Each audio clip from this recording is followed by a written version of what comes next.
Umuokpu Anambra no namba nekenunu ndoma ndejofu yemife ndechukufurunanya ndotelude ndioma adazunu dicho anyị na giso chendo fobi ka anyị jaga.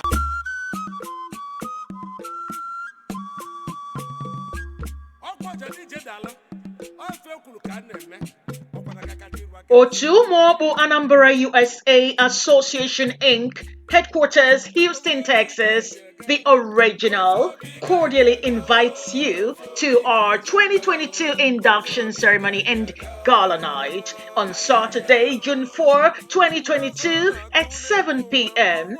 Venue is IGBO Catholic Community Center, 8250 CREEKBEND Drive, Houston, Texas, 77071. The theme of this year's induction is Women Empowerment, Youth Empowerment. Otu Umuokpu Anambra USA Association Inc., the original, is a 501c trademark organization, a humanitarian organization, and a sisterhood organization. Join us to celebrate our rich cultural heritage.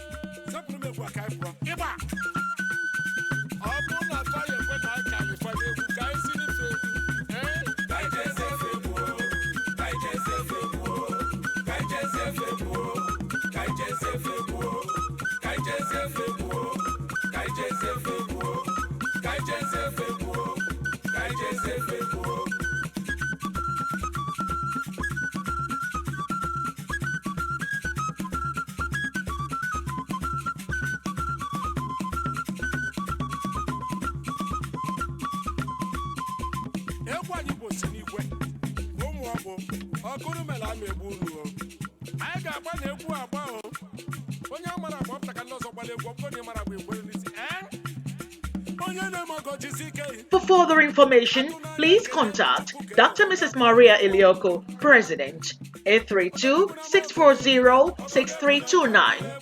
Dr. Mrs. Ogo Neji, Secretary General, 713-208-9252. Lady Mrs. Chiduben Chiuzie, Vice President, 713-835-4703. Lady Mrs. Fena Umora, Induction Chair Lady, 832-367-3724. Lady Mrs. Joy Ilochong, Induction Co-Chair Lady, 713-894-1478. Lady Mrs. Jenny Ogadi, Nora, and founder, Otu Umuokpu Anambra USA Association Inc., the original, at 713-482-9743. Come and celebrate with us on June 4, 2022 at IGBO Catholic Community Center.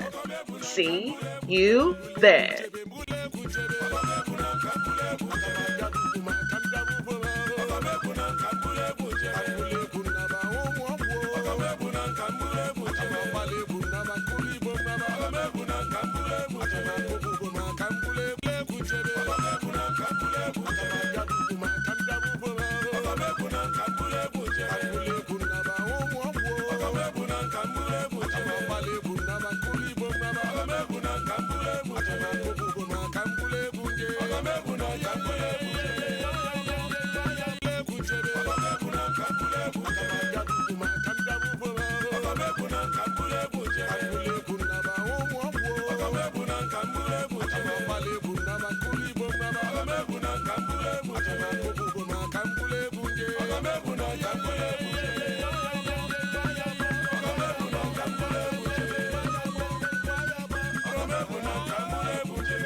Chendo, fobi ka anyị jaga.